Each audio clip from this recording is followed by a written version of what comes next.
Guys, welcome back to my channel, The Bubble Talks. This is Mansi, and here's where we talk about career development and personal growth. Today I'm going to talk about a very interesting topic, which is about COVID-19 and how it has impacted my personal growth and what are my thoughts around how it has affected the human race in general. There are certain events that change the way we live our lives as humans. The Spanish flu took away 50 million lives. The Asian flu took away 1.1 million lives. And today, in COVID-19, we have faced wherein 16 million people have been affected. I don't even have to spell this out, but I think we've all realized that health is wealth. And it is not just about your physical health, but mental and emotional health. The COVID-19 has brought us in a lockdown situation, and now is when we realize how important our family members are for us and how mentally brittle we are. Every second news channel tells you about how a certain person has taken away their lives. There was a famous celebrity who took away his life in India, and a lot of people have been affected by it. We don't know the cause around it, but besides that, even commoners, like normal people like you and me, have decided to resort to suicide. And the primary reason of why it happens is because we were not mentally strong or prepared to face such a situation. This tells me just one thing, guys. Besides your physical fitness, mental health is extremely important. Another thing that COVID-19 taught me was to rethink how my finances are. It has changed my spending behavior a lot.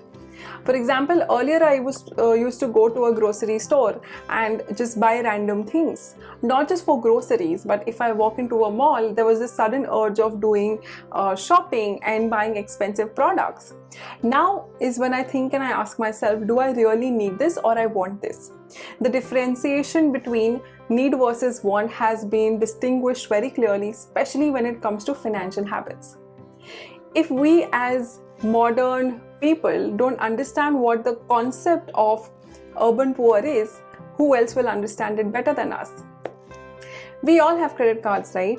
And we all have the sense of larger liquidity than we actually have in our banks.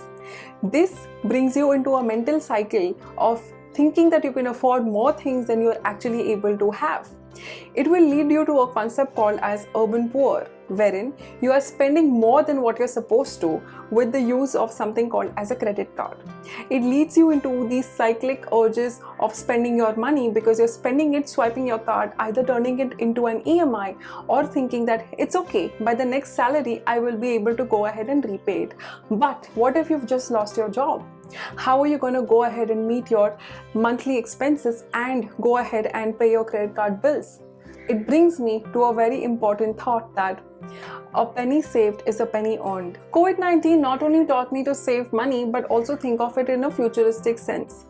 A lot of us may always think that, okay, I want to have an emergency fund, but you've never been able to go ahead and gather that amount of liquidity money into your bank. But now is the time when you actually start thinking about what your emergency funds should look like. It should be at least 20% of what you're earning in the annual money, like your gross amount. And you should have that money available in liquid at any point that you want to go ahead and spend it in case if there is a health emergency or just any other thing that happens. When was the last time that you made a plan with your friends and actually went out according to that plan? Or when was the last time you actually went ahead and hung out with your grandparents or your parents just because you felt like doing it? I'm sure it's been a very long time, and imagine your lives before COVID. Before COVID, you would never go out of your own comfort zone, travel across the city in traffic to meet your loved ones. But I think what COVID has taught me is to keep our family members and people who really care about you really close to you rather than just thinking of your own convenience. It's okay to say no sometimes if you're not feeling up to the mark, but of late a lot of millennials especially kept themselves ahead of what their parents felt for them or what their close family members or true friends had in there for them. So I think what I took away from this entire experience is you should never say no. Always return a phone call, guys, or else there's a lot of regret around it.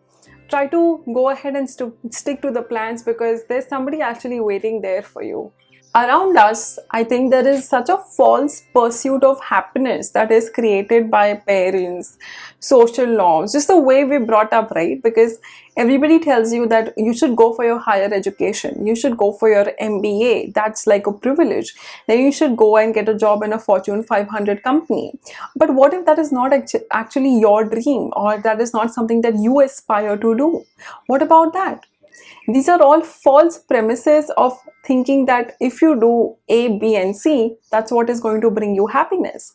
But what COVID taught me personally was it is not about the whole social norm of getting a bigger house or a bigger car, or comparing my prestige with somebody else's prestige. It is just about me feeling happy in that moment. We always run behind what are our futuristic plans. What is my 5-year-old goal? Where do I want to be 5 years down the line? But what about today? How am I feeling today about things? So I think my entire vision of what is the pursuit of happiness has changed drastically. I want to sit down and enjoy my simple cup of tea or a home cooked meal with my loved ones rather than going on a Euro trip. Of course, I'm not saying I don't want to go on a Euro trip, but let's not keep thinking about what the future can be and just be in the present and try to bring around that happiness and positivity around us. This is a very important learning that I'm going to carry with me for a very long time, which is dealing with social media anxiety.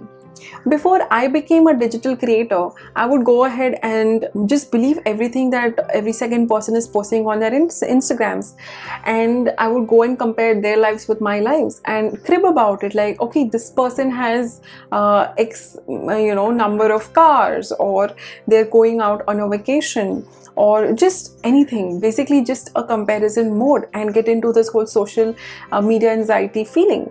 But after COVID, I came to a realization point wherein I started creating digital content of my own, and I know, guys, how it actually feels. There are times when you are really sad because of what is happening in the outside world, but because this is your job, you have to show up, you have to show your face, because I'm accountable for each one of y'all who's watching me today. So whatever you see on social media is not 100% true. It is just a very false, glassy, it is a rose-eyed glass, guys. You need to understand what is the truth and what is real. The final thought that I'm going to leave you all with is just sit down and think about what is it that makes value, or what is it that brings an impact in your life. The moment you start thinking about it, I am definitely sure it will be these small things like spending time with family, having food, making sure that your family is safe during these COVID times. Just make sure that you're running behind the right things in life and not getting sucked into a comparison mode with others. Tell me, what are some of your learnings during the COVID times? I would love to hear from you all. If you like this video, please do like, share and subscribe, because that keeps me motivated to keep bringing y'all with such awesome content.